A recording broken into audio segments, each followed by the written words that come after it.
Kenny Smith is famous for being an instigator on Inside the NBA and helping Hakeem to win 2 championships with the Rockets. He was never a star like Barkley or Shaq, but Kenny did have a productive NBA career. So how good was he actually? Kenny was born in Queens, New York in 1965 and grew up to be one of the best point guards in the city. Developing his game on the playgrounds, Smith was the complete opposite of how he played in the NBA. As a super quick and dynamic dribbler, Kenny brought the oohs and ahs with his handles and finishes at the rim. He wasn't a great shooter back then, but there was nobody who could have stayed in front of him, and young Kenny became well known on the courts of New York. Because he could dribble the ball up the court in a few seconds, his speed earned him the nickname, the Jet.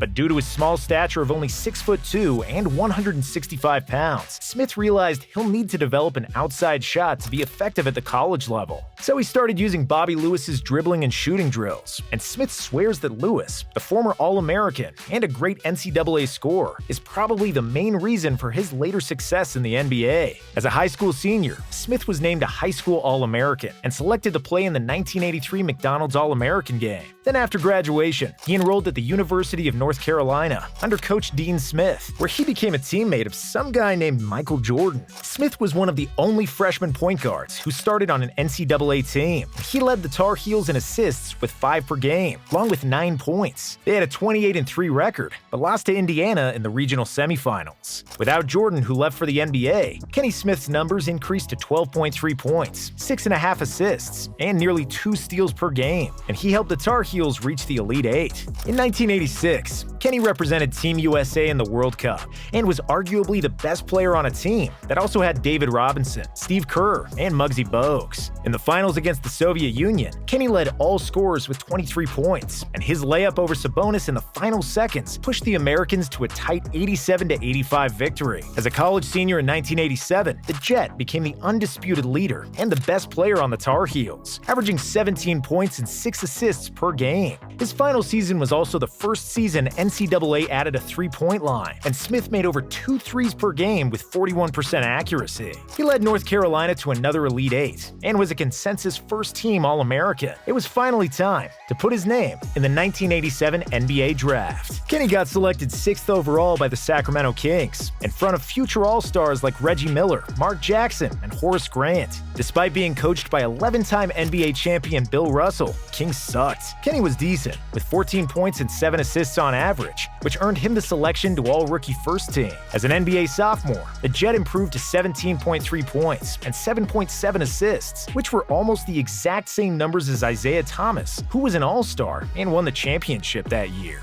Unlike Isaiah, Kenny played for a bad team, and in the middle of his 3rd season, he got traded to the Hawks. In Atlanta, he became a backup for the first time in his career, playing behind Doc Rivers. After only half a season in Georgia, Kenny was on the move again. He got traded to Houston, joining the great Hakeem Olajuwon. In 1991, Smith averaged 17.7 points and 7 assists per game, with great shooting splits, shooting with the same efficiency as Michael Jordan. He helped the Rockets to a 52-30 record, the best regular season in franchise history at the time. It was also by far the best year of Kenny's career, and he finished 17th in voting for the NBA Most Valuable Player Award, even finishing ahead of Hakeem. In 1992, Kenny averaged 14 and 7, but the Rockets weren't very good, missing the playoffs completely. Next year, Kenny's numbers decreased further, but his efficiency was off the charts. He shot 44% for 3, led the NBA in effective field goal percentage, and was a close second in true shooting percentage. The Rockets improved to 55 wins on the season, and Smith was the second best player on the team in the playoffs, playing great off of Olajuwon. Hakeem and Kenny formed a great friendship and had phenomenal chemistry on the court, but it was Smith who helped Hakeem improve the only weakness in his game, passing out of double teams. With such a great shooter as a point guard, Olajuwon got comfortable getting rid of the ball and kicking it outside for a 3-pointer, and Kenny was usually hitting nothing but net. In the 93 playoffs, Smith made a whopping 50% of his threes. In Game 6 of the second round against Seattle, the Jet was the best Houston player and helped them force a Game 7 by scoring 30 points, shooting a spectacular 13 of 16 from the field and 4 of 6 from 3-point range. Ultimately, the Rockets were unlucky, losing by 3 points in Game 7. However, that sour taste motivated the team further, and the Rockets were soon reaping the benefits. For the 1994 season, the Rockets added Mario Elie and Sam Cassell to the core of Olajuwon, Horry, Maxwell, Thorpe, and Smith. They finished with 58 wins and the second-best record in the conference, finally firing on all cylinders. Kenny was again shooting the lights out, especially in the playoffs, where he was the X factor and the most efficient guard in the entire NBA. The Rockets survived a nail-biter in the second round, winning in Game 7 against Charles Barkley and the Suns. Then in the conference finals against John Stockton and the Jazz, Smith was the Rockets' second-best player. Houston won in 5 games, and at last made it to the finals. Against the Knicks in the finals, Kenny struggled offensively in one of the most hard-fought series in finals history, where neither team managed to score more than 93 points in a single game. After what was a gritty defensive series and a showdown between Patrick Ewing and Hakeem, it was all going to be decided in Game 7. In the final game of the season, Smith did it. He played the best game of the series and helped the Rockets win their first NBA title. But after winning the championship, the Rockets inexplicably fell off of a cliff. Houston was losing more games than they were winning with a near-identical team, which forced the team to trade Otis Thorpe for an aging all-star Clyde Drexler. Even though he was nearly 33 years old at the time of the trade, Drexler was still a 20-point scorer who helped the Rockets get into the playoffs, squeezing in as the 6th seed.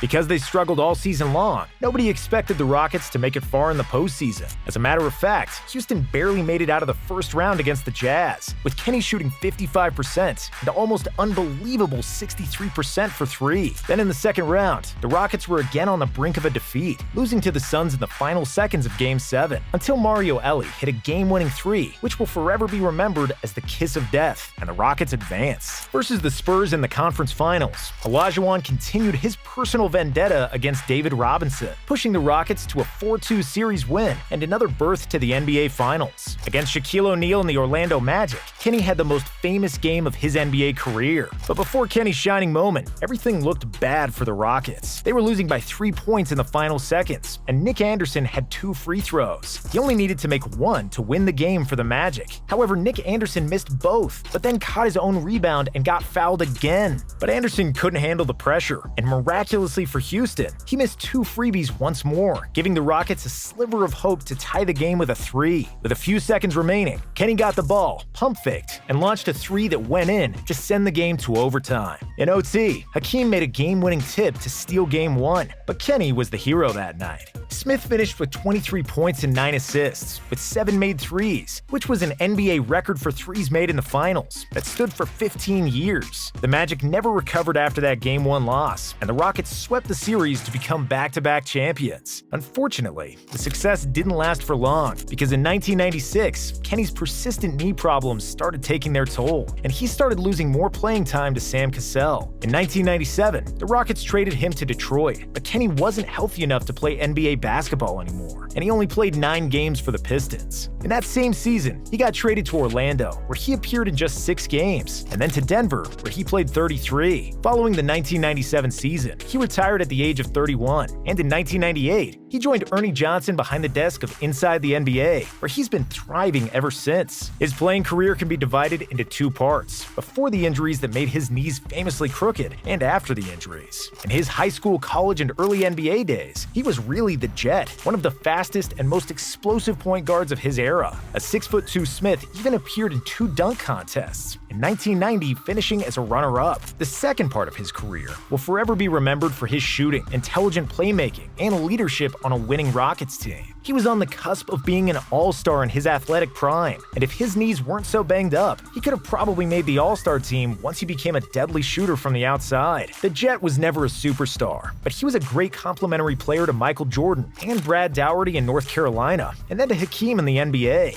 His 45% three-point percentage in the playoffs still ranks in the top 10 all-time, which is 5 percentage points better than Steph Curry and Ray Allen. Kenny was always a smart player who played winning basketball, and he is one of the most clutch shooters in NBA history.